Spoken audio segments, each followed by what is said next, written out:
taps the red button, you and take the other clicker, the clicker with the arrows. One arrow is pointing forward, and that will take your slide forward. Is it okay? Upside down, right side up? Okay. I think it's good. I hope so. Good morning, everybody. So, did you know that every 15 seconds a woman is either beaten or assaulted in the United States?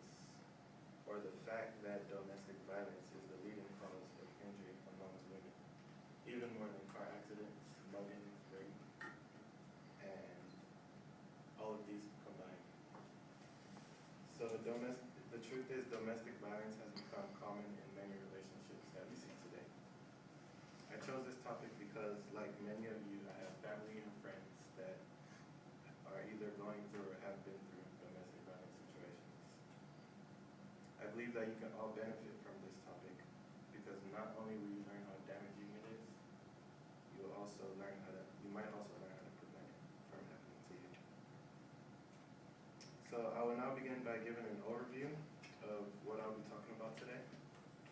First, I'll mention the causes of domestic violence. Second, I'll introduce proposed solutions for it. And last, I'll finish by giving some of my ideas on how to end it.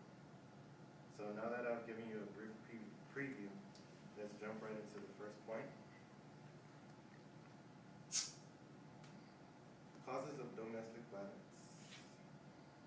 It is the case that domestic violence occurs because of situation and individual factors. The first reason why the problem exists is better explained by Toby Goldsmith. He's an MD at Texas Regional Medical Center that posted an article on the Psych Central website. He credits domestic violence to be arise from situation and individual factors. Situation and individual factors are like your upbringing, like if you come from a violent neighborhood, family, stuff like that. So according to him, according to a domestic violence website, about 10 million children witness domestic violence in some shape or form annually. These are some attributes of domestic violence. It could be from low self-esteem, jealousy, anger management issues, and rough upbringing, which is situation and individual factors. So, Turning Point website states children who witness domestic violence are more likely to commit sexual assaults, suicide, do drugs, and even run away from home. I personally agree with this statement because my old roommate showed some of these qualities. He told us stories of how his father used to be violent toward him, and he always sided with his younger sister. And this pretty much tore him up, and he did like stupid things sometimes. He stole from neighbors and ate other roommates' foods and stuff, so that's very understandable. And second, you can see we all know the Rihanna, Chris Brown situation. There's a quote from the Turning Point Services website that boys who have witnessed abuse from their mothers are twice as likely to abuse their female partners and children as adults. And we all saw that with Chris Brown and Rihanna, where he pretty much tore her up. It was really bad. And Halle Berry herself grew up with an abusive father who used to beat up on her mother. I got that from the Huffington Post website. So Dr. Goldsmith also notes that domestic violence can arise from, I've already said that, low self-esteem and whatnot. And then Lynette Hoy wrote on What's Good About Anger website, and she addressed the correlation between domestic violence and anger management. She says studies have shown that low self-esteem and people who feel like they're ineffective in the world are more likely to be batterers and abuse their spouse.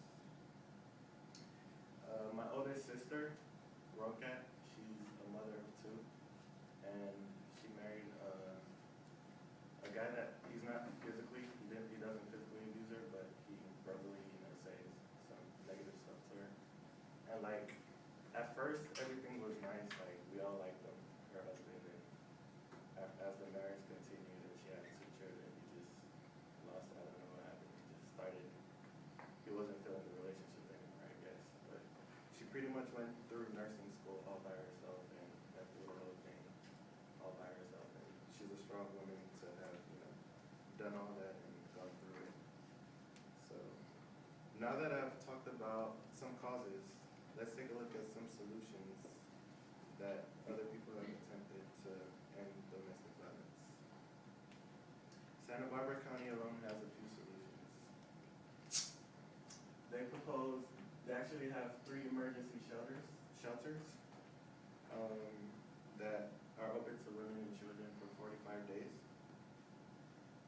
Over here they receive food, shelter, financial resources, and people that they could talk to. This is somewhat effective, but might not work because most people that are in this volatile situation, they always think like there's going to be change and there's still hope for the person. So they might not take this incentive to get help. Another solution that has been proposed is the domestic violence emergency response team, which has to do with which are staff members from the shelter, and you could call them and they'll be on hand with a correctional officer as quick as possible. And of course, the problem with that is that they won't get there quick enough. There's that possibility. So now that I've told you about some proposed solutions that might work, I'd like to go on to my 3rd main point, which is some of my ideas. I propose forming support groups, having, like my sister having her family, myself, my brother, my siblings, my parents to talk to her husband also. That helped her a lot. So forming groups of neighbors and friends that might help your situation out. And having harsher laws against abusers might make the batterers think twice before, committing crimes and emotional toll on their spouse. So now that I've talked to you about my 3rd main point, I would like to end by giving a brief overview of what I've talked about today. I talked about, first, how the causes of domestic violence. Second, some proposed solutions on how to end domestic violence. And last, some of my ideas on how to stop the violence.